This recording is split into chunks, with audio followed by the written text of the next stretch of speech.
Hi, I am doing a beautiful crochet blouse. It is created by 2 rectangle panels. As you see, I have chained 160 plus 2, which is equal to the total length my rectangle, as this is 42 inches. Once you have your length, you should have 3 chain stitches and turn it, and then skip 3 chain stitches and start doing double crochet for next all stitches.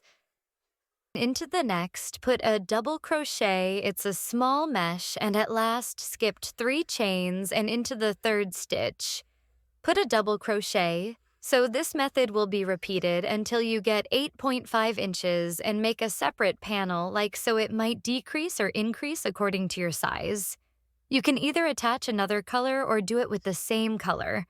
So once you finish doing both panels, you can fold down the both rectangles and from the top mark 7 inches down.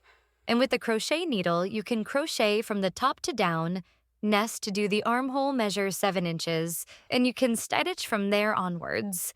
Both sides should be done in the wrong sides. And this will be a beautiful blouse for you to wear if there are any places you can't understand. Please let me know, as this is my new crochet video.